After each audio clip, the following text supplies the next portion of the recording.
ce webinaire qui va concerner, donc qui va sur la réforme de la formation. Pour démarrer, Céline, est-ce que tu peux nous rappeler un peu le contexte et la feuille de route du gouvernement qui avait été donnée en novembre? Oui, bien sûr, Christine. Alors, je précise quand même juste pour nos auditeurs qu'ils pourront avoir le support ensuite, donc ils ne sont pas obligés de tout noter, ils pourront avoir les différentes informations dont on va parler et ils les auront par écrit, ce qui est tout de suite plus agréable. Alors oui, pour rappel, il y a quelques mois, nous avons eu en fait une feuille de route du gouvernement qui avait été très précise par rapport à d'autres fois et d'autres années, d'autres réformes que nous avons connues, nous annonçant en fait déjà des points assez précis pour que les paritaires puissent négocier, notamment donc un compte personnel de formation, un CPF plus facile d'accès, ça tout le monde en rêvait, plus opérationnel et plus documenté, et déjà une annonce de la fin des listes. On nous annonçait aussi un effort sans précédent pour les demandeurs d'emploi. Donc, c'est vrai qu'on nous disait qu'une partie du budget de la formation partirait dorénavant pour les demandeurs d'emploi et c'était quasiment un acquis et il fallait que derrière les paritaires travaillent là-dessus. Ensuite, on nous annonçait qu'on allait garder l'investissement massif des entreprises dans les compétences et donc un plan de formation et l'obligation de former qui était aujourd'hui dans la loi, notamment l'obligation d'adaptation au poste de travail et le maintien de l'entretien professionnel. Donc ça, c'était déjà inscrit dans la feuille de route du gouvernement. Ensuite, on nous annonçait qu'on voulait refondre le système de l'alternance et l'adapter plus facilement aux besoins des entreprises. Et le dernier point du gouvernement sur lequel il avait mis un point important, c'était le côté certification et le côté régulation de la formation sur le point de la qualité. Et il insistait sur le fait que les paritaires devaient réfléchir à cet élément-là et essayer de donner plus de qualité encore au marché, même après le Datadoc. Donc voilà un peu ce que le gouvernement a dit. On avait été très étonnés en tant qu'experts parce qu'en fait, c'est vrai que cette feuille de route a été extrêmement précise. Elle ne laissait pas une grande marge de manœuvre paritaire et elle leur forçait un peu la main sur certains points, notamment d'ailleurs sur le compte personnel, sur le fait qu'on demandait la monétarisation du compte personnel de formation. En tant qu'experts, on était un peu étonnés par la chose et c'est vrai qu'on s'est retrouvé un peu coincés sur le. Enfin, les paritaires se sont retrouvés un peu coincés sur les négociations au départ. Ils n'ont pas d'ailleurs toujours aimé. Alors justement, à ce sujet-là, Christine, tu peux nous dire où on en est maintenant dans le feuilleton de la réforme? Alors, ben, les partenaires sociaux, donc, sur les consignes du gouvernement, se sont mis à travailler, avec des petits à-coups en janvier. Il y a eu un coup de mou, il y a eu pendant 15 jours, ils ont arrêté leur réunion pour les reprendre un peu et forcer le rythme, de manière à essayer de tenir la date qui avait été fixée aussi par le gouvernement, qui était le 16 février. Et ils ont sorti avec 6 jours de retard, donc le 22 février, donc un projet d'ANI qui est encore en cours de signature, qui probablement, Dont on se demande même s'il sera signé. oui, on ne sait pas, on ne sait pas trop. Alors, en réaction à cette ANI, notre ministre du Travail, Muriel Pénicaud, a laissé entendre son mécontentement au démarrage, en disant que ça n'allait pas assez loin et qu'elle voulait une réforme qui soit plus novatrice, et elle a parlé de Bing Bang. Bon, après avoir pris un peu de recul, elle a repoussé de 2, 3 jours tout ce qu'elle comptait mettre dans ce fameux Bing Bang. Et finalement, c'est début mars, le 5 mars, donc qu'elle a fait au travers d'une conférence de presse, qu'elle a révélé les grands axes de ce qui allait être la réforme de la formation, en précisant donc eh bien, le gouvernement travaillait donc sur un projet de loi qui allait sortir dans la deuxième quinzaine d'avril. Donc voilà, donc d'ici début mai, normalement, nous allons avoir plus de précisions. Alors, avant d'aller sur le projet de loi, on va déjà voir ensemble quelles avaient été les préconisations donc des partenaires sociaux dans leur ANI. Comme vous a dit Céline, c'est vrai que cette fois-ci, on est surpris en tant qu'expert parce que ça se passe pas tout à fait comme on avait l'habitude que ça se passe, c'est-à-dire que ces dernières années, quand les partenaires sociaux avaient un ANI, se mettaient d'accord sur l'accord national interprofessionnel, eh bien le gouvernement reprenait de mot pour mot leur réforme. Là, on sent qu'il y a une main, le gouvernement veut aller dans un sens et les partenaires sociaux, eh bien on leur demande un peu quelque part de suivre. Donc le gouvernement va s'inspirer fortement de l'ANI, mais ira plus loin sur un certain nombre de points. Alors déjà, on ne va pas vous parler fortement des points de l'ANI qui vont être abandonnés ou modifiés fortement, mais tout ce qui va rester, justement, Céline, qu'est-ce que tu as retenu de cette ANI et des principaux points que le gouvernement est prêt à garder dans notre loi? Alors, ce qu'on va quand même dire pour globaliser un peu le projet d'ANI des partenaires sociaux, c'est qu'il était quand même très tourné sur le fait que tout passait, continuait à passer par les partenaires sociaux et qu'en fait tout passait beaucoup par les OPCA et par les instances paritaires qui étaient notamment le FPSPP, le COPANEF, le COPAREF. Donc en fait les paritaires avaient beaucoup tourné toutes ces informations-là en disant justement que tout allait passer par les paritaires pour essayer de garder, on va dire, le pouvoir et la main, notamment aussi sur le côté financier. C'est peut-être justement ce qui n'aura pas été repris par le gouvernement et ce qui a un peu créé la surprise. Et on va le voir, tous ces points-là, vous le verrez tout à l'heure quand on parlera des points donnés par le gouvernement, n'ont pas forcément été repris. Les paritaires perdent quand même pas mal de pouvoir par rapport à ce qu'ils avaient prévu dans un projet d'ANI. Alors, de façon assez étonnante, c'est que les paritaires, eux, ils commençaient l'ANI par le sujet sur le compte d'évolution professionnelle. Je sais bien qu'en tant que professionnel et en tant que responsable de formation, c'est peut-être pas le sujet qui vous paraissait majeur aujourd'hui à révolutionner dans la formation professionnelle. Pour les paritaires, ça a quand même été un point extrêmement important de réflexion. Dans leur idée, il fallait renforcer ce conseil en évolution professionnelle. Les instances syndicales ont demandé que ça continue à rester gratuit parce qu'à un moment, on parlait de le financiariser, de lui donner un coût. Donc là, l'objectif est de le garder gratuit, de le renforcer, de permettre à tous les salariés d'y avoir accès et notamment donc d'accroître les prestataires qui pourraient être CEP, notamment dans la proximité, c'est-à-dire que par exemple, si on prend aujourd'hui en Ile-de-France, on a le fonds GESIF qui s'occupe de tous les salariés, mais qui n'a qu'un site à République pour le gérer. Et donc ça, pour les paritaires, ça paraît impossible. Il faut qu'il y ait plusieurs espaces d'accueil en fait pour accueillir les salariés. Et il faut également qu'ils puissent avoir un accès par Internet éventuellement. Donc c'est en gros ce que ont beaucoup demandé les paritaires, c'est que le CEP, on lui donne vraiment ses lettres de noblesse et qu'on travaille sur le sujet. Autre grand point de l'ANI, c'est bien sûr le CPF. Alors, on verra que les paritaires voulaient augmenter le Ah, nombre le d'heures. Je CPF? laisse Christine après vous parler de la monétarisation du CPF. Donc, je ne reviendrai pas sur ces droits augmentés en nombre d'heures puisqu'ils n'auront finalement pas lieu. Par contre, en fait, au niveau du CPF, il y a quand même eu une annonce claire d'aller dire qu'est-ce qu'on pourra faire avec le CPF. Et ça, normalement, le gouvernement devrait le garder. On devrait garder les actions éligibles au CPF. Si vous regardez qu'est-ce qu'on pourra encore faire avec son CPF demain, même s'il n'y a plus de liste, normalement ces listes devraient disparaître, il ne devrait plus y avoir de différence entre les branches, il ne devrait plus y avoir de différence entre les régions. Mais par contre, on reste sur des formations qualifiantes et certifiantes qui sera inscrites au RNCP à l'inventaire, qui soit bien sûr CLEA. On aura toujours le code et le permis de conduire dans un projet professionnel et on intègre en fait les formations éligibles pour les bénévoles qui étaient avant dans le CEC. Il semblerait que justement le CEC soit maintenant intégré dans le CPF.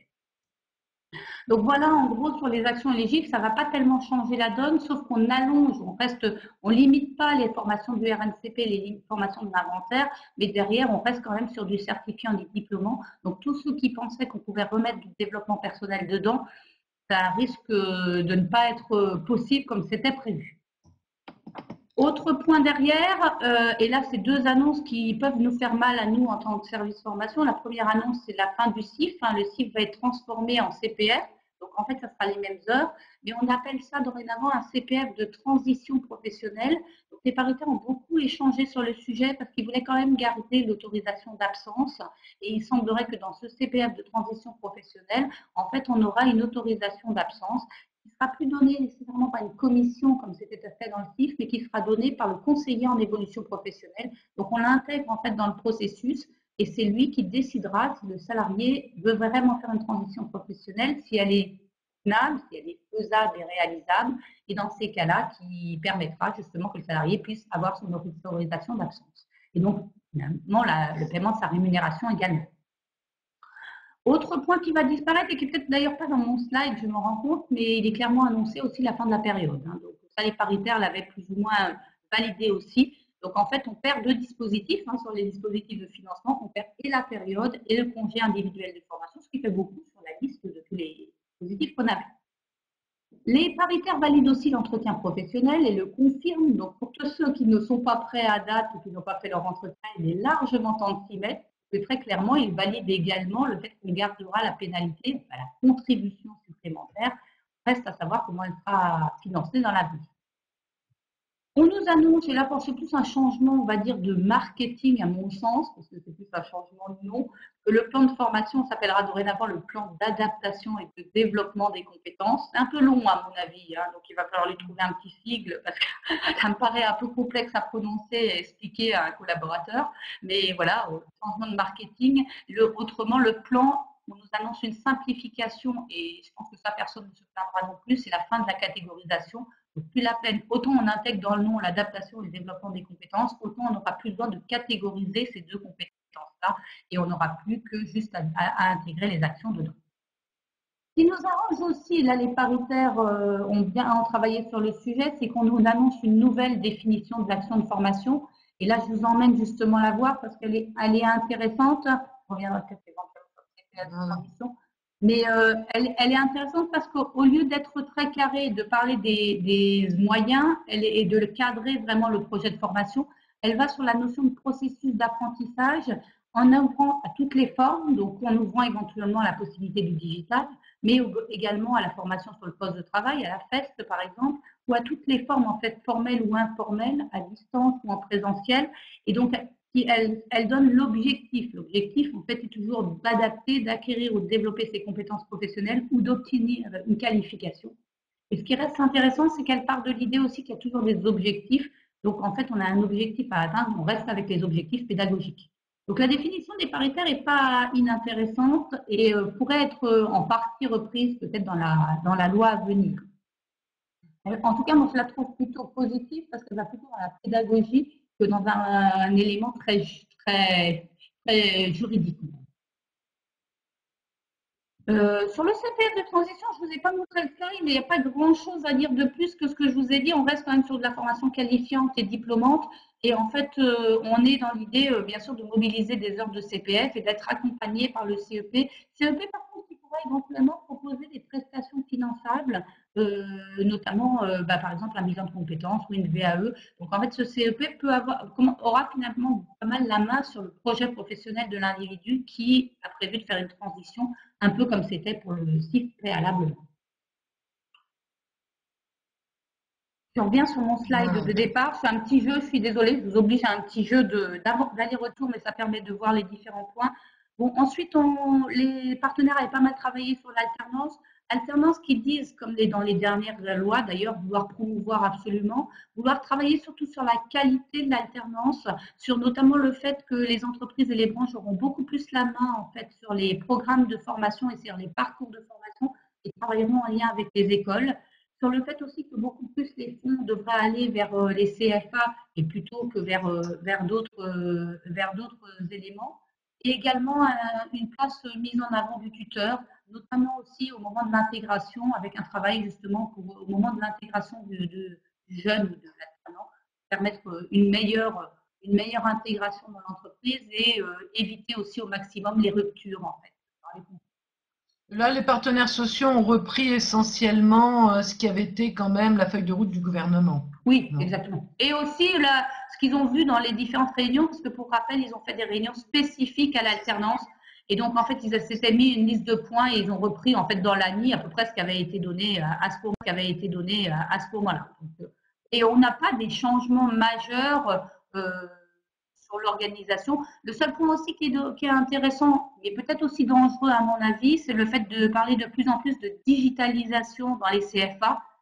J'avoue toujours rester un peu perplexe dans l'idée de me dire que les les jeunes générations se formeront de chez eux au digital, en mode digital.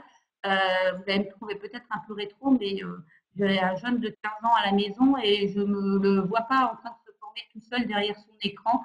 Je le vois plutôt en train de jouer à Candy Crush. Donc voilà, c'était mon petit côté un peu perplexe sur le sujet. Et ça, le point aussi important, c'est que les partenaires sociaux sont arrivés par contre à un schéma de financement de la formation et de l'alternance qui reprenait en fait les grands financements et là en fait avec des choses intéressantes, mais qui prenait d'ailleurs les mesures du gouvernement à ce niveau-là avec des grands éléments derrière à donner. Donc c'est vrai que le schéma devrait être en plus repris derrière sur les différents éléments. Et là-dessus, le gouvernement reprend un peu le schéma du financement des partenaires sociaux et d'ailleurs en mixant la collecte au travers d'un seul financement qui inclut l'alternance. Donc on n'augmente pas la participation, ça c'est prévu par les partenaires sociaux, on n'augmente pas la participation, mais on va faire une participation unique. Et alors là, après, on verra les divergences entre le gouvernement et les partenaires sociaux travaillant quand même en partie pour eux, continuer à vouloir que ce financement passe par les OPCA. Le gouvernement a, quant à ça, tranché, et on va voir après que ça va être un des points les plus importants donc de la loi. Alors, on ira revoir ce schéma financier tout à l'heure, parce qu'en fait, c'est finalement l'aboutissement. Mais là-dessus, les paritaires ont donné un modèle et finalement, le gouvernement, semblerait-il, va le suivre. Après, on verra qu'il reste encore pas mal de questionnements dedans. Sur le dernier petit point qui a eu dans l'ANI, le fait de dire que dorénavant les formations seront matérialisées par différents points. Comme on intègre le digital, on n'est plus forcément sur une feuille de présence ou sur une attestation de présence. Vous voyez que finalement la grande matérialisation des actions, d'après l'ANI, ce serait l'attestation de formation, éventuellement une évaluation sommative à la fin, une certification, une qualification. Et alors, le dernier point nous laisse un peu perplexe, l'évolution professionnelle ou salariale par l'entreprise. Ça, on ne voit pas trop comment ça se matérialisera. Mais oui, alors je vois que Guillaume nous met, oui, l'attestation d'assiduité, mais celle-là n'a pas du tout été recitée en fait dans l'ANI. Et donc, en fait, on parle d'attestation de formation, mais pas d'attestation d'assiduité. Donc, on ne sait pas du tout ce qu'il en sera sur ce point de la loi et si ça va, cette attestation d'assiduité qui a été créée il n'y a pas très longtemps, l'année dernière, elle va derrière risquerait de disparaître, peut-être aussi vite qu'elle a été créée. Peut-être que l'attestation de formation suffira pour le faire. Bon, il est aussi dit, bien entendu, que toutes les autres actions, bilan de compétences, VAE, actions d'insertion, seront assimilées à de la formation, ce qui était déjà intégré avant. Donc, ils ont heureusement prévu d'élargir la notion de formation, mais pas prévu de la restreindre. Sur d'autres points, je pense que j'en ai plus ou moins parlé. Donc, c'est vrai qu'on reste dans le renforcement du CEP, la tenue des entretiens, le plan de formation qui devient un plan d'adaptation et de développement, on s'en est parlé également. L'alternance, on vous a remis les différents grands points, mais c'est ce que je vous ai dit en grand. Je n'ai peut-être pas cité le fait qu'on va essayer de promouvoir la mobilité européenne et internationale pour les apprentis et le fait qu'on va, alors ça c'est un important très intéressant, le fait qu'on va essayer de développer aussi les blocs de compétences en alternance, obligeant pas ainsi des gens qui reprendraient des études en alternance ou éventuellement des gens qui ont déjà des blocs à ne pas les refaire. On pourrait justement aller vers une réflexion beaucoup plus intéressante où la personne n'est pas obligée de faire la totalité du diplôme, mais que des parties. Et ça, je pense que ça peut être intéressant, notamment pour des gens qui font un cycle, avec tout le cycle de 1 jusqu'au master. Sur les dépenses imputables, les choses n'ont pas tellement changé en alternance. Vous voyez qu'on a les grandes dépenses. Ce qui est juste intéressant, c'est la dernière grosse partie. En fait, les CFA pourront justement imputer des investissements exceptionnels en technologie. C'est notamment s'ils veulent avoir des plateformes digitales, ils pourront investir ou s'ils ont besoin de modules digitaux. Donc, on leur laisse la possibilité, ce qui était assez compliqué jusqu'à présent, ils ne pouvaient pas trop le faire. Et ensuite, sur les modalités, on leur laisse. Alors là-dessus, il y a eu grande discussion, parce que comme dit, ils espéraient que c'était les OPCA qui allaient gérer les finances, mais ça, on va voir que l'histoire apparemment ne va pas dans ce sens. Donc, bon, pour finaliser, voilà, le schéma. J'attire votre attention donc sur le schéma proposé par les partenaires sociaux qui normalement va être repris dans le cadre de la loi, puisque le gouvernement, a priori, là-dessus, est parfaitement d'accord. Donc, vous voyez que la contribution formation des entreprises ne va pas augmenter. Par contre, sa répartition va être extrêmement différente, hein. Donc, on garde 1,23% pour les moins de 11 et les moins de 11 ne sont pas du tout impactés puisque 0,55% pour ce qu'on appelle le développement des compétences et 0,68% la fameuse taxe d'apprentissage. Et puis pour les autres entreprises, on garde les trois tailles, hein, regroupement par grande taille, donc les moins de 50, les 50 à 300 et les entreprises de 300 et plus. Et comme vous voyez, il y a une constante, c'est que a été augmentée la contribution pour les demandeurs d'emploi. Donc, on passe en gros de 0,2 à 0,3 à peu près, hein. C'est ce qu'on donnait au FPSPP avant. Voilà, c'était l'ancien FPSPP. Donc, on a aussi un quota donc alternance qui va en augmentant selon la taille de l'entreprise. Donc, vous voyez, parce que il faudra penser que derrière alternance, on regroupe contrat d'apprentissage et contrat de professionnalisation. Donc, c'est l'ensemble de ces deux contrats qui donc voit son taux légèrement augmenter par rapport à uniquement la fameuse taxe d'apprentissage. Comme vous pouvez le noter aussi, les entreprises de moins de 50 gardent un plan mutualisé, donc à 0,3%, et les entreprises de 50 à 300 aussi, avec en moindre partie, mais il y a un effort qui est fait sur les moins de 50, hein. Et par contre, les plus de 300, elles, bon, c'est comme avant, donc il n'y a pas de plan mutualisé, mais elles seront mises à contribution pour aider au développement des compétences et donc de renforcer hein, le financement des plans de formation des entreprises de moins de 50, qui est là aussi une Alors occupation. c'est comme avant, mais il n'y a plus de professionnalisation, donc il n'y a plus de période de pro. Plus de période de professionnalisation. La POE, on ne sait pas si ça sera maintenu, si ça sera dans la taxe demandeur d'emploi ou pas, hein. De l'ancienne professionnalisation, on ne garde que le complément alternance par rapport au contrat de professionnalisation. Et puis, comme vous pouvez le noter, comme la taxe d'apprentissage, avant, il y avait les quotas, le barème, etc. Là, vous avez une petite partie pour financer les formations technologiques, donc c'est-à-dire les lycées professionnels et les écoles, ceux qui en général vous appellent pour savoir si vous avez envie de leur verser une partie de la taxe professionnelle. Alors, tout ça ne va pas forcément se mettre en place demain, hein. Je pense qu'on aura un laps de temps. Euh, voilà. Et puis, on garde aussi. On n'a pas parlé du CPF. Le CPF, en fait, ça va être on voit qu'il est monté à 0,4%, mais en fait, c'est l'addition de l'ancien CIF et du CPF. Donc, le CIF avait 0,2 avant et on a maintenant 0,2 en CPF, sauf que maintenant, tout s'appellera des heures CPF, en fait. Donc, voilà. Avec une moindre partie pour le CPF dit de transition. Ce qui est prévu un peu, c'est que dans ce quota CPF, on aurait 0,1% pour le CPF transition. Alors ça, normalement, le gouvernement, c'est ce qu'ont négocié les paritaires, mais il semblerait que le gouvernement soit assez d'accord avec ces grandes basses et donc risquerait de les reprendre à peu près dans la partie. Donc, par contre, on a noté, on devrait garder aussi ça c'était bien sûr la masse salariale globale, hein, c'est le financement sur la masse salariale globale, mais on devrait garder aussi le 1% de la masse salariale CDD. Oui, je suis désolée, il y a écrit CD sur le slide et c'est bien CDD. CD, ça pourrait être Céline Delors, mais c'est pas moi qui les aurais. C'est dommage, je les aurais bien pris. Donc oui, on aura toujours ces 1% sur cette masse salariale. Et puis derrière, il devrait y avoir une intégration d'une contribution au TPE-PME. Par contre, on ne sait pas encore trop comment, parce qu'en fait, ce qu'avaient l'air de dire les paritaires à l'époque, ce serait que ça reste sur la part versée par les grandes entreprises. Or, si on regarde, en fait, les parts versées par les grandes entreprises, notamment au niveau de l'ancien plan de formation, il n'y en a pas. Donc, on ne voit pas trop où ils le prendraient. Donc, reste à savoir où est-ce qu'elle sera. Donc voilà le nouveau schéma vers lequel on devrait aller.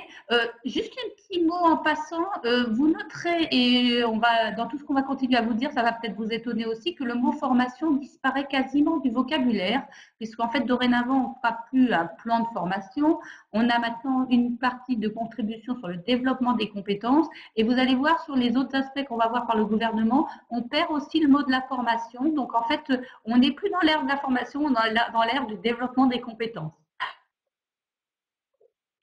Alors justement, Christine, si tu nous disais maintenant comment ça va se passer avec le CPF, avec ce qui a été annoncé, alors. Oui, alors dans le Big Bang annoncé par Muriel Pénicaud, on a notamment la position gouvernementale concernant le CPF. Le gouvernement tient absolument à ce que le compte personnel de formation soit crédité en argent, hein, et non pas en heures, ce qui change profondément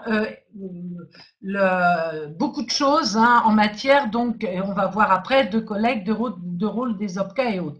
Donc dans les faits, le gouvernement maintient qu'il veut un CPF crédité en argent à hauteur de 500 euros par an pour les salariés, on va dire lambda, et donc cumulable pendant 10 ans pour atteindre 5 000 euros.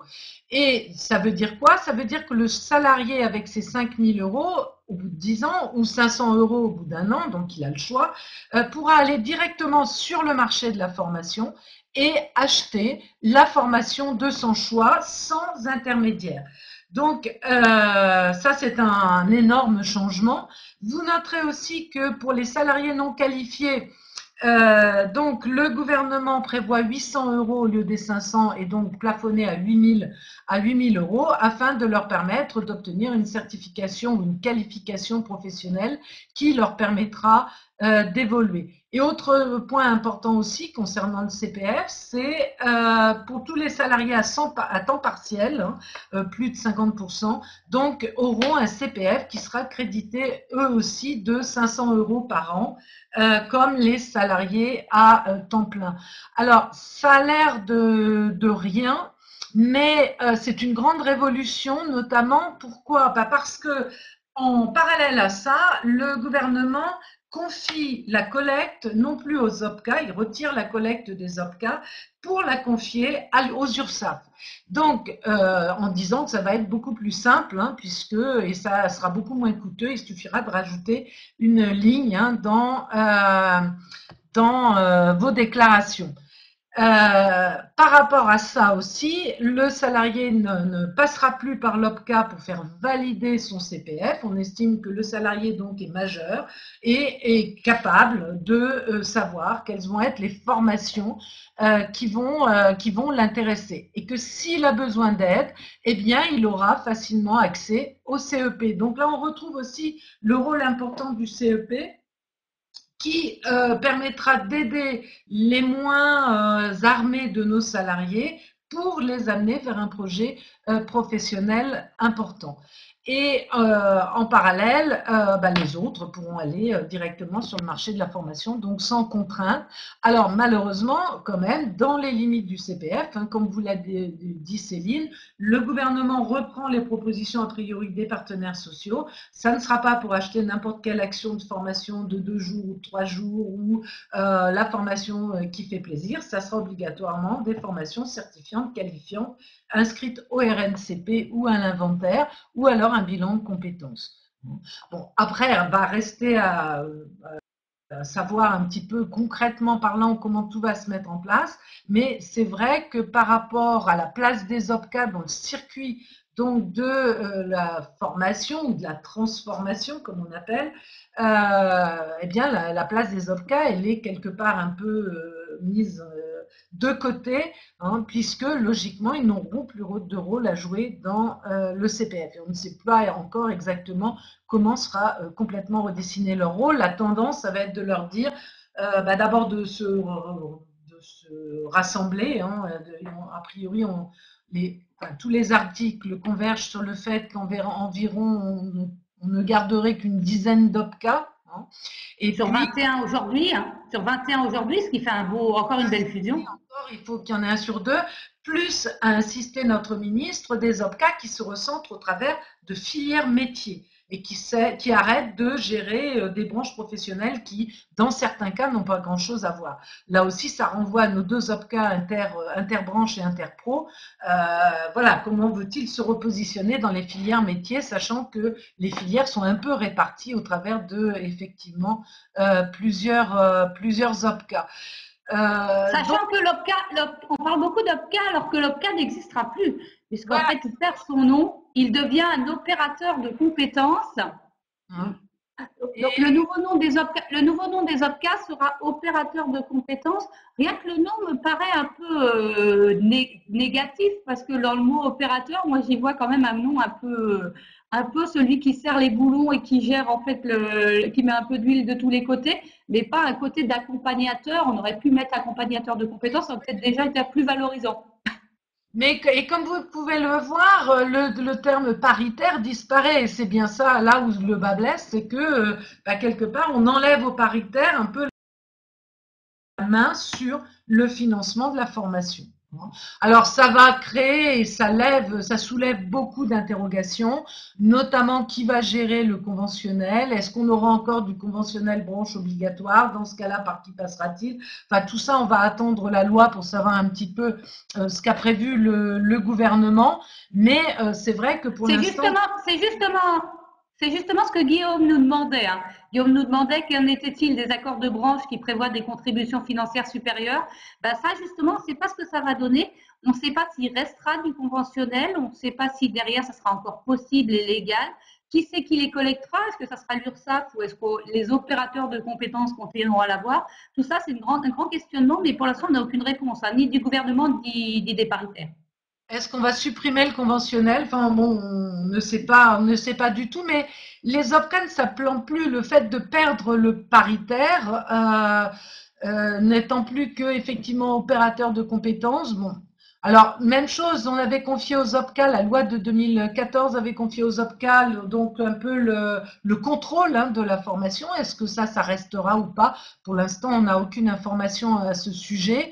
Et puis, ce qui est un petit peu dit, c'est que les OPCA, dans leurs objectifs, pourraient se repositionner concernant la construction de nouvelles certifications, de nouveaux diplômes concernant notamment des métiers en évolution. Alors là, pour les OPCA, ça risque d'être un sacré travail. Pourquoi? Parce que c'est pas du tout les mêmes compétences, hein, et j'aurais tendance à dire bonne chance parce que passer de salariés qui sont aujourd'hui des gestionnaires de formation à des salariés qui vont travailler sur les nouveaux métiers, les blocs de compétences et autres, ça va nécessiter donc pas mal de formation, on va dire au passage. Non, parce que ça va pas être forcément simple à gérer. Alors tout ça Oui, va ça rappelle les ACDIC et la fusion ACDIC à NPE, en fait. Ça rappelle la même idée. Et donc, c'est vrai qu'on se demande un peu comment ils vont faire. Et le but des OPCA dorénavant, d'après le gouvernement, c'est de s'occuper de la GPEC de branche. Donc, c'est de faire de la GPEC de branche. C'est dorénavant d'aller étudier les métiers, d'aller étudier les compétences clés, de trouver les moyens de les acquérir par le biais des programmes de formation et des parcours de formation, et donc de créer les certifications et les qualifications qui vont bien avec. Et le gouvernement voudrait les envoyer dans ce rôle qui est plus un rôle d'accompagnateur, on va dire, plutôt que dans un rôle en fait de financeur. Et il leur enlève en fait la main financière en le donnant à l'URSSAF. Et puisque tu parles de branche, hein, notre ministre aussi au passage a rappelé qu'on était en pleine réforme concernant les branches professionnelles et réorganisation de ces branches professionnelles et qu'elle avait une deadline et que cette deadline c'était fin septembre et qu'il n'était pas question de la dépasser et que si les partenaires sociaux ne travaillaient pas assez vite et n'arrivaient pas à un résultat concernant le regroupement des branches professionnelles en grandes filières métiers, eh bien c'est le gouvernement qui s'en occuperait. Donc voilà, une nouvelle deadline pour les partenaires sociaux et tout ça ira aussi avec un éventuel regroupement des futurs opérateurs de compétences. Christine, Euh, je t'arrête juste 2 secondes. Je pense que on va prendre les 2 questions de Liès et de Beverly qui sont encore sur le CPF. La première question de Liès est de dire est-ce qu'il y aura un abondement financier qu'on avait, notamment l'abondement des 100 heures dû à l'entretien professionnel. Bah, c'est justement des questionnements qui restent parce que ça, on ne sait pas. Est-ce que ces 100 heures, elles seront transformées en argent? Est-ce qu'on partira sur les 3 000 € qui étaient prévus en pénalité? On pourrait très bien rajouter aux 500 heures 3 000 € pour le salarié sur son compteur, comme c'était prévu. C'était prévu que l'entreprise finance 3 000 € et on pourrait rajouter ces 3 000 € au compteur. On pense que oui, ça, comme la pénalité est conservée, à mon avis, ça sera du financier. Et l'autre question de Beverly, c'est est-ce que les heures créditées sur le compte CPF seront transformées en euros et à quand ça va rentrer en compte? C'est une longue question. Personne n'en a parlé en fait. Et malheureusement, lors de la conférence de presse, la question n'a pas été posée, ce qui est dommage, ce qui était l'une des premières questions qui arrivait. Oui, je pense. Je pense que les heures CPF actuelles des compteurs seront transformées. Reste à savoir ce qu'on fait des anciennes heures DIF. ouais. Mais j'ai l'impression que comme la mesure va se mettre en place quand même assez progressivement, éventuellement, on pourrait imaginer aussi que les compteurs seront vraiment en argent, si vous voulez, à partir du moment où on aura perdu les anciennes heures diff, pour éviter peut-être une inflation aussi au niveau financier. Enfin, bon, tout ça reste encore à. On verra si la loi répond à tout ça ou si il faudra inventer ou jongler avec. Bon, les lois ne sont pas toujours non plus aussi précises que prévu. Alors, Sandrine a une bonne question, c'est comment l'individu accède-t-il au CPF de transition? Euh, Très bonne question, Sandrine. J'avoue que Son CEP, il prendra rendez-vous oui, avec c'est ce qu'on pense. hein, très certainement. Oui, je pense aussi, je pense. Voilà. Voilà. Qui validera son projet, qui validera la pertinence du projet, qui derrière passera peut-être de nouveau vers une commission, ça on ne sait pas. Mais derrière, oui, je pense que derrière, de toute façon, il faudra passer par le CEP, ça c'est sûr. Et puis, ce qu'on ne sait pas non plus, c'est de combien pourrait être abondé ce CPF de transition. On pense que la personne mettra déjà son compteur et puis ensuite, en fonction du projet et en fonction des fonds mutualisés, je pense que même chose, on ne sait pas non plus qui financera. On parle de l'URSSAF, on parle de la Caisse des dépôts et consignations, donc ça serait probablement elle qui serait à même donc de financer. Tout ça va introduire quand même des changements qui vont être très importants. Je ne pense pas, enfin je ne sais pas ce que tu en penses toi Céline, mais je ne pense pas que ça va se mettre en place au 1er janvier 2019.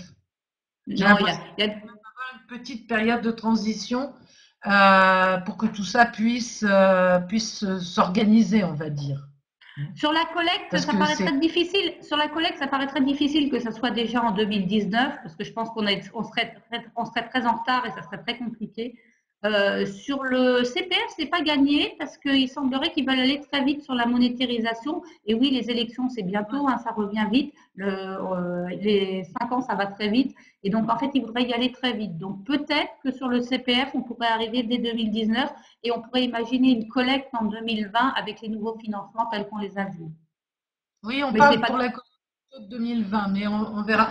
Par contre, ça va poser un problème. Qu'est-ce qu'on fait des anciennes heures de diff? Qu'est-ce qu'on fait des compteurs actuels? Est-ce qu'on les transforme on les monétarise tout de suite et on introduit déjà un certain nombre d'années? Tout ça sera effectivement à voir. Alors, Chloé nous pose une autre question et elle est aussi passionnante et je pense que ça va changer beaucoup de choses.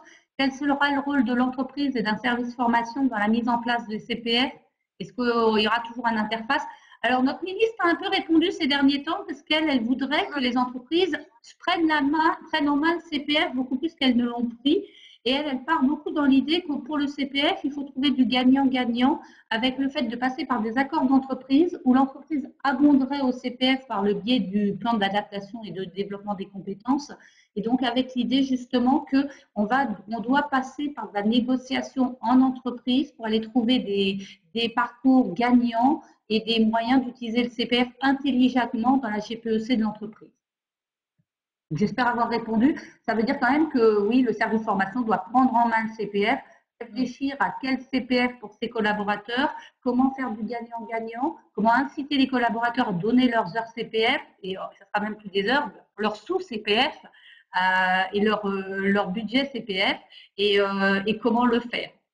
Donc ça nécessite oui, un travail des services formation et une grande réflexion qui peut déjà démarrer, hein, parce vous pouvez déjà démarrer dès 2018 à vous poser les bonnes questions sur vos parcours métiers, sur les certifications existantes, etc. Oui, et là, on va rejoindre le lien quand même GPEC, formation, filière de métier, hein, et promotion donc des salariés. Oui, Guillaume nous met que oui, normalement l'application CPF sur mobile, il voudrait début 2019. Donc c'est ce que je disais, le CPF devrait.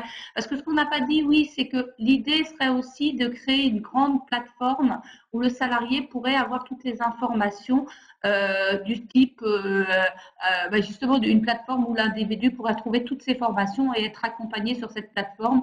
Et donc en fait, ça devrait démarrer, oui, ils l'ont promis pour début 2019. Je pense qu'elle est déjà en préparation, comme ça avait été à l'époque pour la plateforme CPF. Quand ils annoncent comme ça, en général, c'est que ça a déjà commencé.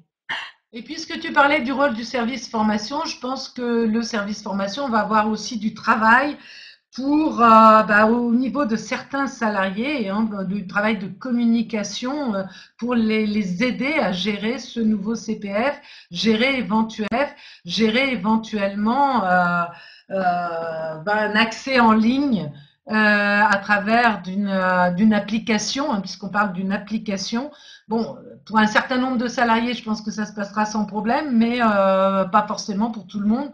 Donc là, je pense qu'il y aura pas mal éventuellement de travail ou alors un renvoi vers le CEP pour aider les salariés qui auront des difficultés à gérer ces applications CPF. Mais on va aller vers cela. Alors après, dans les autres points annoncés par notre ministre, parce qu'on a beaucoup parlé du CPF, et il y en a d'autres, hein, euh, ils ont insisté, elle a bien sûr insisté sur le fait que les demandeurs d'emploi auraient accès à la formation, et c'est l'un des buts, hein, et il y aura un budget vraiment consacré, le 0,3 devrait être validé. Elle insiste également beaucoup sur le fait que les TPE-PME, en fait, vont devoir être à l'ordre de la conférence de presse. Elle a énormément appuyé le sujet en disant qu'en fait, les TPE-PME sont les sous-traitants et les prestataires des grands groupes et que que ça fonctionne, il faut absolument que les grandes entreprises financent en fait la formation des TPE-PME. Donc il est clair qu'il va y avoir une contribution, il va y avoir en gros des fonds des grandes entreprises et de leurs obligations légales qui vont forcément partir vers les TPE-PME. C'est annoncé et ça va être suivi. Par contre, on peut se poser la question desquels, hein. Si vous avez le schéma du financement en tête, il n'y a pas de contribution pour les grosses entreprises dans le cadre donc du plan d'adaptation et de développement. Voilà, sur quel budget va être prise ce transfert ou cette contribution? Ça, c'est un peu une interrogation que l'on peut avoir. Ou est-ce que ça se passera en plus de la contribution unique? Non, avec une obligation de vérifier ou d'aider ses sous-traitants, par exemple, à former leurs salariés. Enfin, donc tout ça reste quand même fortement à construire. Ou on peut imaginer de continuer les actions collectives par le biais des OPCA. Et d'ailleurs, dans les parties plans, si ça se trouve, c'est ce qui va se passer, hein, dans les petites parties des plans qui restent pour les 1 à 50 et les 50 et plus, et on peut imaginer que ça restera des actions collectives qui seront menées par les opérateurs de compétences et donc derrière, en fait, qui seront financées par ce biais-là et qui seront d'abord pour les TPE-PME. Oui, mais comme il n'y a pas de contribution pour les grosses entreprises, tu te demandes un peu comment va se faire le transfert. Mais je suis bien d'accord Ça, avec c'est toi. pas gagné pour l'instant. On ne sait pas d'où À ça suivre. sort.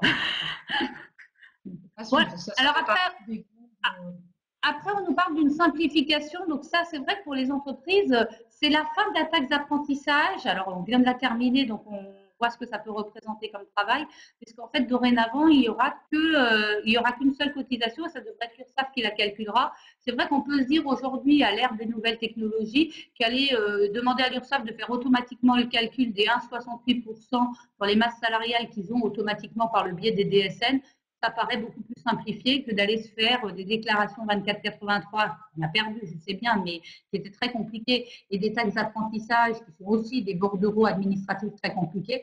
C'est vrai que si on peut nous supprimer tout ça et nous simplifier la vie, je pense que ça peut être un bon moyen également. D'ailleurs, ça a été une réflexion de notre ministre qui a dit qu'à l'heure du XXIe siècle, c'était complètement aberrant de mobiliser des organisations uniquement pour aller faire une collecte en parallèle à une collecte qui est déjà plus ou moins existante. Alors, les OPCAR répondent à ça en disant oui, mais ça nous coûtait pas si cher que ça. Moi, j'ai vu à nous avancer que 0,42% de la collecte ou 1% de la collecte. Mais quand vous regardez que certains OPCA collectent 1 million qu'elle collecte 1 milliard d'euros, eh bien 1%, c'est pas, malgré tout, bon, c'est quand même des sommes qui sont relativement très importantes. Et c'est vrai que bon, ce n'est pas non plus un travail particulièrement gratifiant que de appeler des fonds pour ensuite reverser des fonds. Mais on voit une espèce de continuation dans la lignée de 2009 et des réformes de 2009 et de 2014 où effectivement on va vers plus d'autonomie pour les différents acteurs de la formation et une espèce d'un peu de sortir de la manière de gérer la formation en France qui était quand même très gestion Très et non pas administrative. voilà, très administrative et un des symboles de cette administration, c'était les OPCA quand même, qui ont toujours plus géré la régularité à la fois des versements, des demandes, que l'intérêt effectivement des formations. Donc là, les OPCA vont avoir. Il n'y a pas que les OPCA d'ailleurs qui vont être impactés par cette réforme. Je pense aussi que les organismes de formation vont être fortement impactés par la réforme. La ministre en a parlé un petit peu moins, mais néanmoins, les prestataires de formation vont devoir s'assouplir quelque part pour pouvoir présenter aussi des parcours à la carte, des parcours travaillés en blocs de compétences dont certains pourront ne pas être suivis par les salariés qui ont déjà l'expérience professionnelle à la place. Donc tout ça va être quand même va impliquer quand même à terme pas mal de remises en question des différents acteurs de la formation. C'est en cela que notre ministre parlait de Bing Bang. Les organismes de formation, ils devront aussi, et ça c'est marqué, les deux parties paritaires et gouvernement sont assez d'accord sur le sujet, devront aussi passer par des certifications qualité. Donc, on devra aller beaucoup plus loin que le Datadoc et exiger la certification pour tous ceux qui voudraient bénéficier des financements notamment du CPF, mais d'autres financements éventuellement publics. Et donc, en fait, on aperçoit là que le Datadoc n'était que la première marche et qu'en gros, pour les organismes, il va falloir repenser toute leur offre, repenser leur mode d'organisation. Donc, finalement, le Datadoc qui leur a paru monstrueux, c'était que le début de l'histoire. Là aussi, la tendance c'est de dire, de la même manière que pour les OPCA, qu'il y a beaucoup trop d'organismes de formation. Notre ministre a parlé même de 80 000, un peu en forçant sur le trait. Et logiquement, derrière tout ça, ça veut dire aussi une diminution des organismes. Mais on va rester un peu sur la même logique, comme disait Céline, c'est-à-dire que si vous achetez directement sur le marché de la formation en tant qu'entreprise, vous pouvez choisir le prestataire de votre choix. Par contre, tout prestataire qui voudra travailler dans le cadre du CPF avec des demandeurs d'emploi ou sur le plan mutualisé ou sur l'alternance, eh bien tous ces prestataires devront être maintenant certifiés.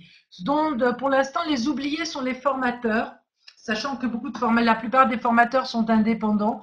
Pour l'instant, on n'a pas encore parlé de certification de formateurs, mais on pourrait imaginer que c'est la même chose, exiger. Ça pourrait être intégré. Ça pourrait être intégré. Hein.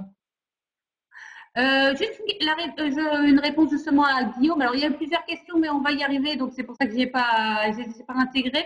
Mais Guillaume nous dit que les OF seront de plus en plus amenés à proposer des forfaits formation et pas seulement des formations en heure. Oui, on imagine notamment sur le digital, c'est-à-dire que l'heure ne sera peut-être plus la référence en fait demain en formation. On sait qu'en digital, on avait déjà un problème avec l'heure pédagogique qui n'était pas forcément l'heure passée. Donc, on peut imaginer que dans les dispositifs à venir, on soit plus sur un financier. On peut juste espérer aussi, par contre, que tous les organismes n'iront pas, comme malheureusement on l'a souvent vu, s'adapter aux 500 € du CPF. En fait, malheureusement, nous, en tant qu'experts, on a un peu l'habitude, on avait vu à l'époque avec le DIF, quand on avait fait un DIF à 20 heures, des programmes qui faisaient 3 jours et 21 heures, bizarrement, étaient arrivés d'un coup à 20 heures. Quand le CIF a annoncé son forfait horaire, à l'époque, bizarrement, toutes les formations étaient arrivées au forfait horaire du CIF. Pareil d'ailleurs sur les bilans de compétences et les VAE. Donc c'est vrai qu'on a un peu cette peur-là, c'est-à-dire qu'on a 500 €, bah, peut-être que beaucoup de formations annuelles, je pense aux langues notamment et à la bureautique, pourraient d'un coup bizarrement arriver au forfait de 500 €. Par contre, c'est quand même une amélioration pour les demandeurs d'emploi, hein, parce que les demandeurs d'emploi, je vous rappelle que leur CPF était pris en charge à hauteur de 9 € de l'heure. Là, pour eux, ça va être une amélioration et une certaine justice, hein, d'une certaine manière, de les remettre, de les financer de la même manière que les salariés. Donc, c'est pareil. Alors après, Contraire, enfin, de la même manière, ça donnera peut-être un peu plus d'assises quand même aux formations pour les demandeurs d'emploi qui, quand elles relevaient du CPF, étaient quand même très, très mal financées. Alors après, oui, sur le point, bon, sur la construction simplifiée du plan, sur le 11, je passe rapidement, c'est la fin de la catégorisation qui est annoncée. C'est amusant parce que le gouvernement estime que c'est merveilleux. En fait, nous, on était tous déjà quasiment passés à la catégorie 1 et les plans étaient tous en catégorie 1 quasiment. Et que ce soit pour les services de formation et pour les autres acteurs de l'entreprise, ça ne représentait pas un enjeu majeur à mon sens. Mais bon, c'est sûr, on n'aura plus besoin de le faire, c'est déjà mieux. Il est beaucoup plus intéressant, à mon avis, de parler du point 12 sur l'innovation pédagogique libérée et encouragée. On en revient à notre action de formation telle qu'on l'a vu. Oui, dorénavant, on pourra faire en fait une formation beaucoup plus libre dans la notion qu'il faut que ça aille vers un apprentissage et un développement de compétences, ce qui fait que le digital intègre vraiment la transformation. On ne peut pas parler de réforme, mais de transformation.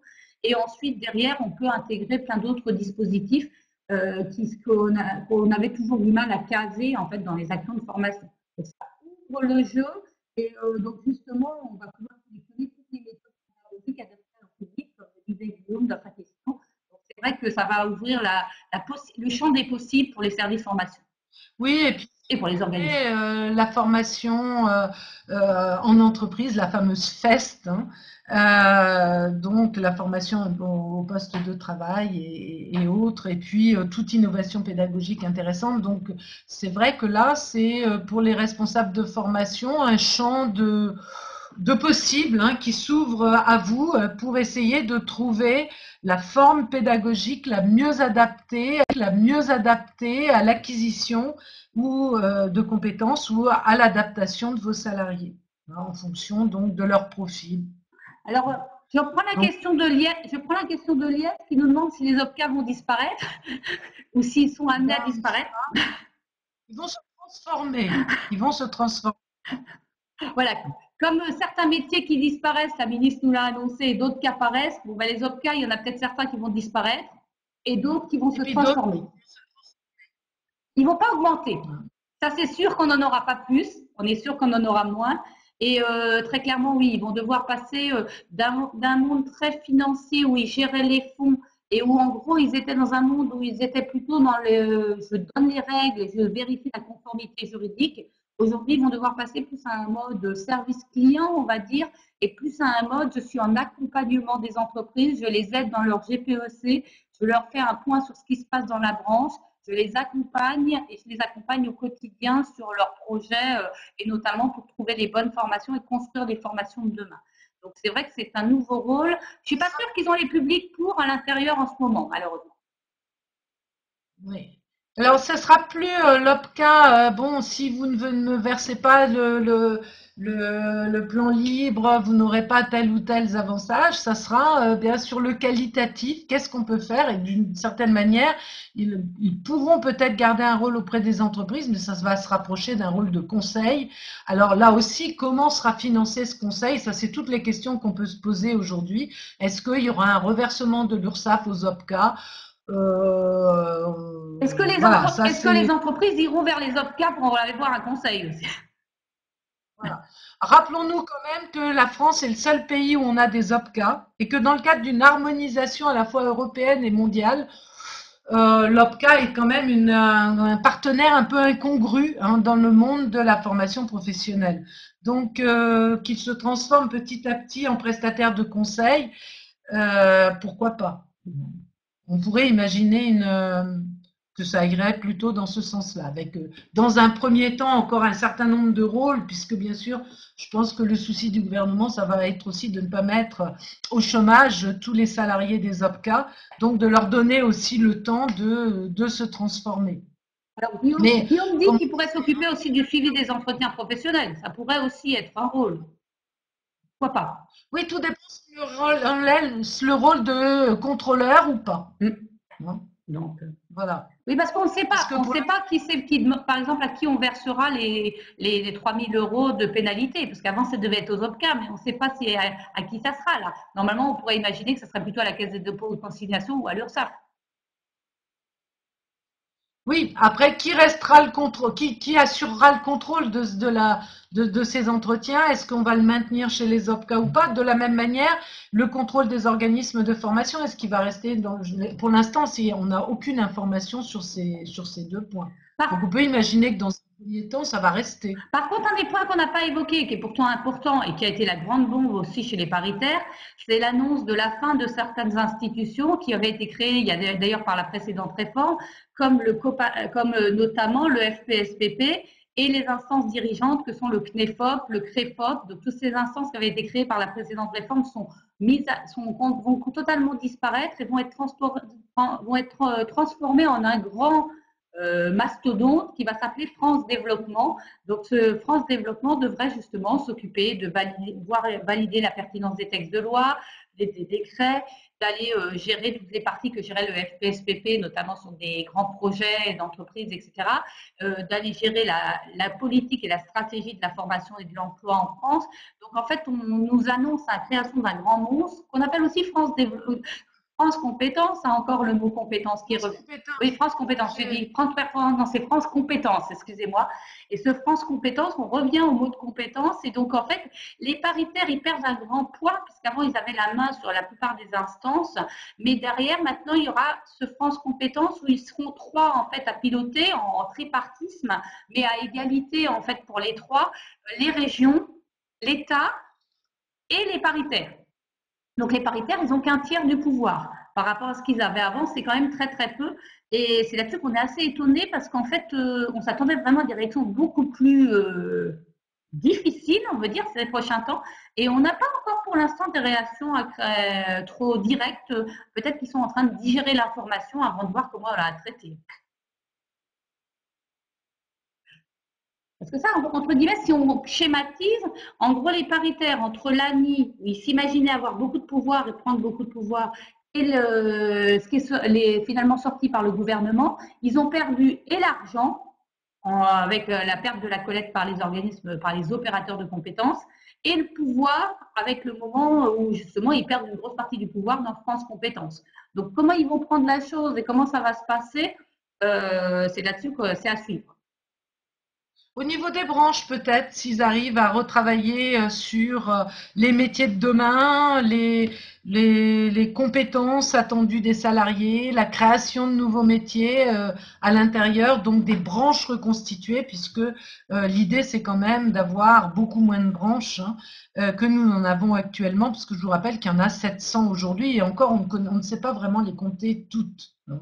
Et c'est vrai que elles sont éparpillées aujourd'hui et il va falloir reconstituer un petit peu tout ça. Non. Donc il y a quand même un champ de, comment je veux dire, de travail, hein, de travail programmé qui est, à mon avis, cette réforme, on va se mettre en place sur 2, 3, 4, 5 ans, hein, parce que c'est quand même il y a des transformations profondes. Oui, jusqu'à mi-avril, en gros, il y a peu de temps, donc il va falloir apporter très vite les réponses et on attend la loi. Bon, on peut s'imaginer que comme les dernières lois qu'on a eues, en plus, ça ne sera pas une loi que sur la formation, puisqu'on va intégrer l'assurance chômage également. Et le projet de loi a un nom fantastique, c'est le projet de loi pour la liberté de choisir son Voilà. avenir professionnel. Donc très clairement, en fait, ça va reprendre pas mal C'est de formation, données et alternance et chômage. voilà, donc ça fait un gros pavé avec beaucoup d'éléments qui vont arriver, un peu comme les ordonnances Macron qu'on a vécues précédemment. Et donc on peut imaginer qu'on va avoir un texte de loi, mais on peut imaginer, comme on a eu l'habitude ces derniers temps, d'avoir aussi pas mal de décrets qui suivront. Faut bien que Christine et moi, on ait du boulot aussi, vous allez dire. Faut bien que vous puissiez continuer à nous voir au fur et à mesure des informations. Et c'est vrai que d'ailleurs les branches qui finiront les rôles attendus de qui définiront les rôles attendus de leurs opérateurs. Oui, ah bah c'est sûr que les branches vont peut-être vont avoir un lien fort et les paritaires des branches forcément. À mon sens. Donc, Christine, des points qu'on aurait oubliés, des choses qui nous Je manqueraient? suis en train de regarder, je ne sais pas si chez les participants il y a des questions. Reste en suspens. Alors, on va peut-être d'abord faire le petit quiz. On vous a prévu, pour voir si vous aviez bien écouté, on vous propose un petit quiz. Un petit quiz pour voir si vous avez bien retenu les nouveaux mots. Alors, Donc, mais qui a voilà.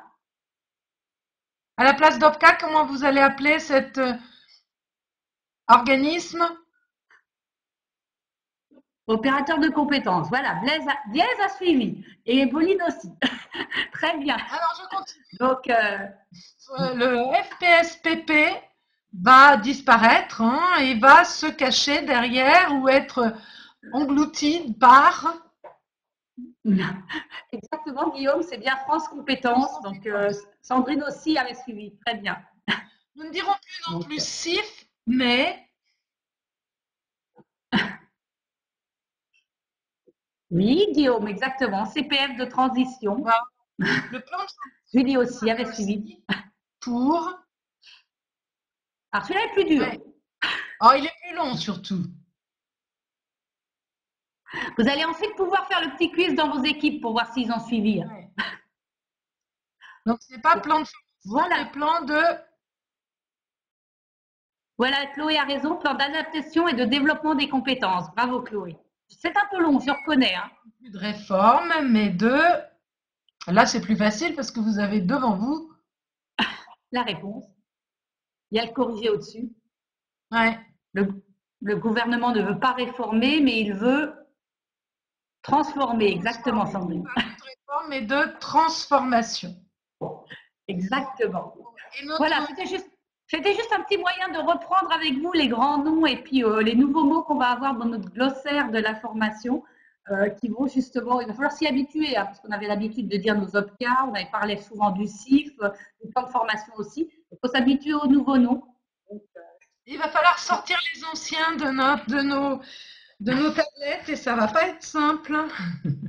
donc oui, Sandrine nous dit bravo pour l'évaluation sommative, qui pourrait servir de validation hein, de l'action de formation, exactement. On va devoir acquérir de nouveaux réflexes dans les prochains mois à venir. Et puis notre futur loi, un joli nom, hein, la loi, comme tu l'as dit, pour la liberté de choisir son avenir professionnel. Donc c'est en espérant que ce soit vraiment vrai et que tout le monde aura vraiment la liberté de choisir, parce que soyons très clairs quand même, hein, avec 500 € par an, on ne peut pas toujours se payer une formation. D'autant plus qu'il faudra qu'elle soit certifiante ou diplômante. Hein. C'est surtout ça, c'est-à-dire que ça va être quand même contraint, et c'est un peu voulu aussi, parce que si tout le monde avait accès complètement au CPF, on ne pourrait pas le financer. Donc il faut aussi le restreindre, hein, mais c'est vrai que, alors dans les projets aussi, notre ministre a dit, pour rebondir là-dessus, qu'on allait revoir en profondeur aussi le RNCP, hein, qui contient des tonnes de formations qui ne sont plus forcément en phase avec les métiers d'aujourd'hui et de demain. Et simplifier l'intégration des titres dans le RNCP, dans l'inventaire, pour justement permettre que ça soit beaucoup plus en phase avec le côté moderne qui veut qu'on aille vite et donc qu'on ne mette pas 3 à 5 ans pour rentrer un nouveau titre quand le marché en a besoin. Ça serait dans cette idée-là. Alors, Guillaume nous demande si on a un calendrier prévisionnel des étapes à venir. Bah, le calendrier prévisionnel, c'est d'attendre la loi qui va sortir. Donc, oui, avant le 1er mai, peut-être vers le 15 avril. Voilà, normalement, c'est annoncé pour le 15 avril. Je verrai, moi, je suis née le 23 avril. Est-ce qu'ils vont me faire un cadeau d'anniversaire? Peut-être. Nous verrons si c'est mon cadeau d'anniversaire. Je serais ravie de devoir étudier un nouveau texte de loi pour mon anniversaire, vous imaginez bien. Donc, voilà sur les différents éléments qu'on peut vous dire. Après, sur les étapes suivantes, ça dépendra un peu du calendrier fixé par les décrets. Vous savez que de temps en temps, on a des décrets qui vont à rallonge et certains qui n'apparaissent même jamais. Donc, on verra bien comment ça se passe. Je pense qu'il y aura 6 mois à peu près au minimum pour les décrets. Donc, vers la fin de l'année, on aura peut-être un contour plus précis et plus adapté de la réforme. Est-ce qu'il vous reste des questions et est-ce que certains veulent prendre la parole? N'hésitez pas si vous avez des questions ou des réflexions par rapport au sujet. On vous cède facilement la parole. On peut même vous mettre en caméra si vous voulez. Si vous voulez montrer ce support nous avons filmé la séance. Vous pouvez aller sur la chaîne YouTube d'Alitia et le transférer éventuellement à certains de vos collègues ou à certains de vos collaborateurs. Ça peut leur permettre de le voir en replay, de revoir le film en replay. C'est moins sympa parce qu'il ne faut pas intervenir en termes de questions. Et normalement, il devrait y avoir un nouveau flash info le mois prochain. Parce qu'on a décidé avec Christine de vous faire des flash infos tous les mois pour vous tenir un peu au courant. On espère que vous avez apprécié celui-là et que vous aurez envie de venir nous voir pour les prochains. Pas de questions, de prise de parole? Moi, j'aurais presque une question à poser, c'est est-ce que vous pensez que cette réforme va dans le bon sens? Vous, en tant que responsable de formation, qu'est-ce que ces tendances pour l'instant et ces grandes lignes vont pour vous dans le bon sens? Je ne sais pas s'il y en a qui ont décidé. Ou qui veulent prendre la parole. Alors, lors de prochaines sessions, on vous donnera peut-être plus aussi la parole sur comment vous l'appliquez, qu'est-ce que ça va impacter chez vous, etc. Pour l'instant, on est beaucoup dans le descendant parce qu'on a pas mal d'informations à vous fournir, mais on peut, c'est l'intérêt de la classe virtuelle aussi, à un moment, être plus dans le participatif. Pas de retour sur comment vous pensez que ça va se percevoir? Apparemment non. Ah si. Mais mettez juste du temps. Et puis, on me dit que ça va permettre le développement de nouvelles modalités pédagogiques et le forfait formation. Ça, c'est intéressant, ça ouvre le champ et donc ça va aussi peut-être challenger les organismes à demander, à faire de nouvelles offres, à ouvrir les champs des possibilités. Alors, aux responsables de formation de demander plus. Les responsables de formation aussi, ça va les challenger parce que ça va permettre aussi d'être un peu plus imaginatif et moins contraint qu'avant. Alors, Chloé dit que oui, ça devrait travailler sur le fait que les 5 collaborateurs seront plus autonomes et sur l'élargissement des actions de formation. Oui, je pense que en espérant qu'ils vont pouvoir prendre la main et qu'ils vont savoir prendre la main, parce que entre ce que dit la loi et le fait que le collaborateur devienne autonome, il va pouvoir les aider un peu. La formation devra se mettre avec, il n'y aura pas de question. Guillaume nous dit qu'on arrête de penser en heures et plus en termes d'objectifs. Là-dessus, c'est intéressant et surtout en termes d'apprentissage et de développement de compétences. C'est, à mon avis, un enjeu intéressant. Et Julie nous parle de formation interne qui peut être valorisée. Oui, il faut savoir aussi comment on va pouvoir l'intégrer dans nos pratiques et dans ce plan d'adaptation et de développement des compétences. Mais c'est vrai que oui, on peut imaginer qu'on va travailler sur la formation interne pour justement aussi gérer les budgets. Parce qu'un grand questionnement, c'est comment on va vendre ce nouveau financement et le fait d'ailleurs qu'il n'y a plus de budget pour la période et qu'on requiert faire plus de sous auprès d'Opia à nos DAF et à nos directions. Là, il y a un très gros sujet et ça va être le premier gros défi des responsables formation et aussi des services RH. Elle a expliqué qu'on a encore besoin de sous pour la formation et que ces sous, ils devront sortir à côté de l'obligation légale que sont les 1,68%. Oui, parce que l'entreprise ne va pas avoir de contribution qui va augmenter, mais en échange, elle ne va quasiment plus récupérer, elle va plus récupérer grand-chose, hein. Sauf Et au travers de l'alternance, éventuellement du CPF si on arrive à s'entendre avec ses salariés, puisque le CPF restera quand même un droit du salarié, donc pas question de les obliger, et un peu pour les moins de 300 de plans mutualisés, mais dans des proportions quand même très minimes. Donc voilà, c'est quand même une part plus importante pour les demandeurs d'emploi. Bon, à la limite, les demandeurs d'emploi, c'est vos futurs salariés. Faut voir les choses sous l'angle positif, comme on dit. Mais sachant qu'en plus, quid des formations sécurité aussi qu'on avait pris l'habitude de financer en période de pro pour certains, et finalement là qui vont revenir en fait dans l'enveloppe libre du plan et donc en fait sur lequel il va falloir récupérer une enveloppe. Ou en CPF, mais je vois pas le salarié accepter de donner son CPF pour avoir une habilitation électrique, sauf s'il en a vraiment besoin dans le cadre de son métier. Oui, mais de la légalité de le faire aussi. Qu'un employeur demande à un salarié d'utiliser son CPF pour une formation obligatoire. Oui, mais la ministre en a parlé. Elle a parlé que le CPF allait pouvoir être utilisé comme ça directement et sur le marché de la formation par des salariés qui en ont besoin dans leur vie professionnelle. Et elle a nommément cité, par exemple, le CACES. Oui, Elle c'est a vrai, cité c'est vrai. aussi le TOEIC.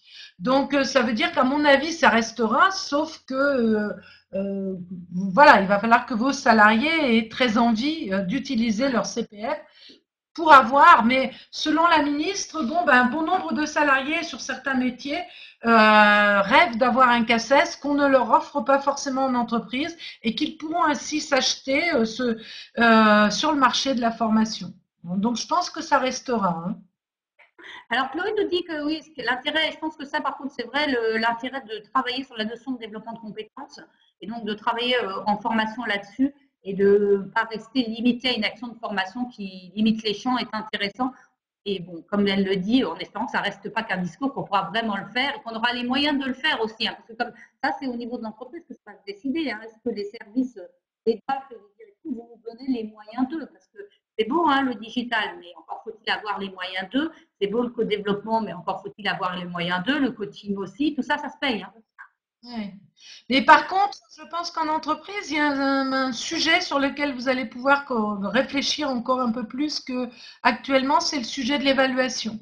Bon, c'est-à-dire l'atteinte des objectifs et quel type d'évaluation par rapport au développement des compétences. Comment est-ce que je vais pouvoir justifier de l'utilisation de mon budget et au travers de quel mode d'évaluation. Je pense que là, on a un bon champ aussi de réflexion Alors Blaise devant nous dit nous. que lui, il pense que ça va dans un Alors Blaise nous dit que lui, il pense que ça va dans un sens positif, et notamment pour les demandeurs d'emploi sur la réforme, et que ça va impliquer plus de dialogue et de communication entre les différents acteurs de la formation et aussi de la responsabilisation. Donc on espère à la responsabilisation, c'est vrai que ça serait important, notamment des encadrants, du collaborateur, donc à voir derrière si ça va fonctionner.